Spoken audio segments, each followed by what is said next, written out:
Okay, Marshall asked how he could improve his mixes.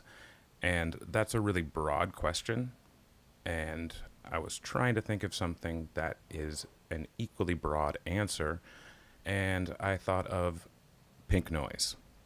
This is a very quick and dirty way to balance the levels in your mix.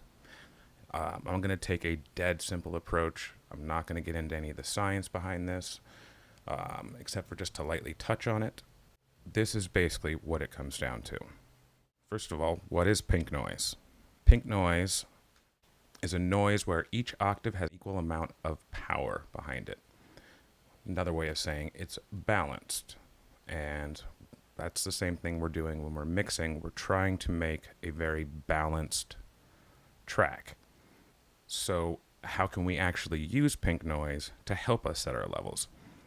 That's actually incredibly straightforward, and that's why I chose this technique. So first, let's just listen to what pink noise is by itself.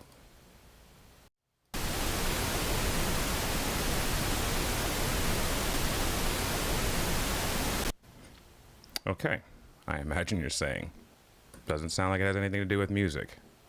I get it. So you mentioned you used Ableton, or at least I noticed that.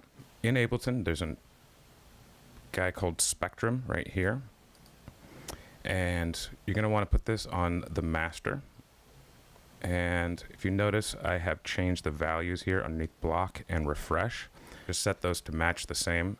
You will get the same results. Also, this little button here makes it so you can see more.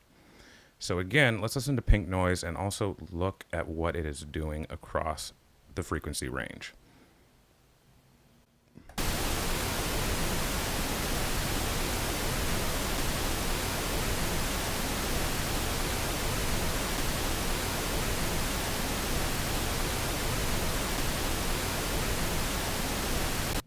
Okay, so you get the idea. You can see the kind of histogram up here. That sort of shows the distribution of energy.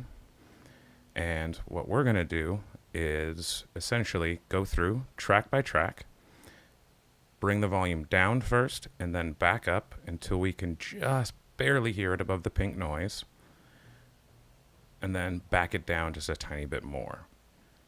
So let's go through and check that out.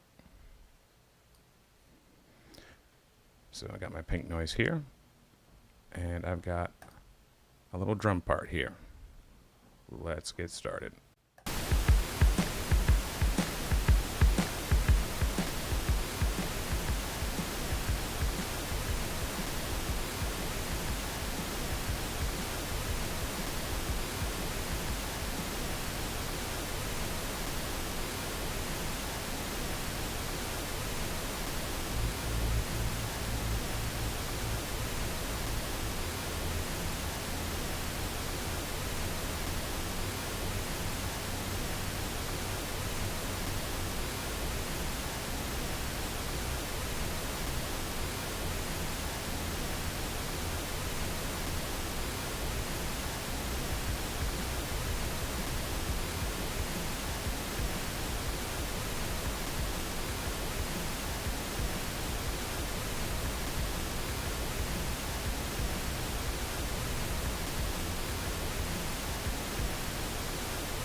Okay, so balance the main elements of this. This is a fairly large set. So I picked a section where we had the most action going on, which is right in this area right here.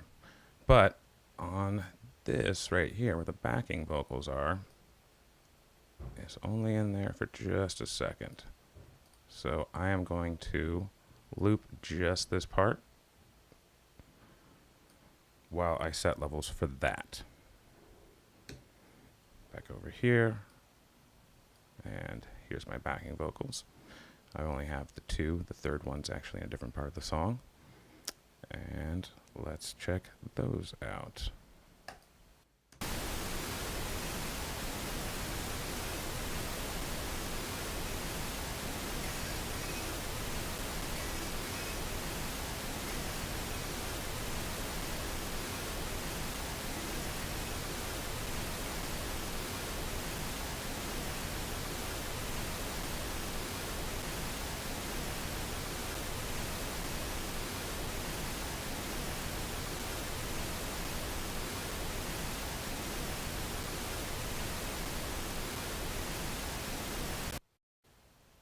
Let's see what we've got with just that. Took, I don't know what, 3 minutes or something like that. And we balanced 1, 2, 3, 4, 5, some tracks. Basically, a decent amount of tracks.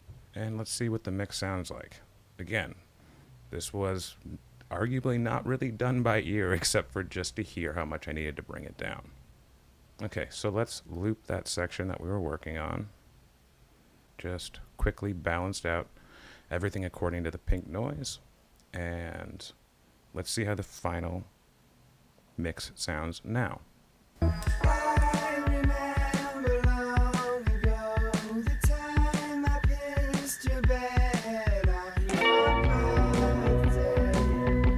And let's notice that I missed a slide guitar part. Actually, let's just get it out of the equation altogether, since for the purposes of this example, it's not necessary.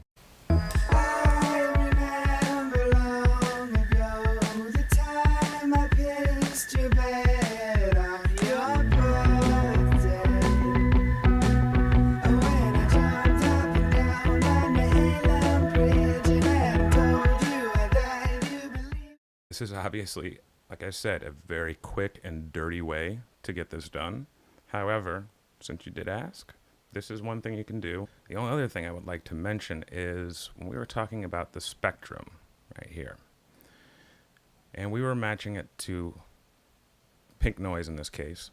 However, you can do the exact same thing with any track you happen to like. Find something that you like, preferably not an MP3 version if possible. Dump it into your Ableton session on the song you're working on. Just give it a separate track. Throw Spectrum on there and take a look at what that song looks like. And that can kind of be your compass for how you shape your mixes. So yeah, the pink noise is just kind of a useful technique, I guess. To continue on from there, I would definitely recommend doing a lot of listening and experimenting with tracks that you already think sound fantastic. Hope this helps. I just tried to slap this together in a few extra minutes I had.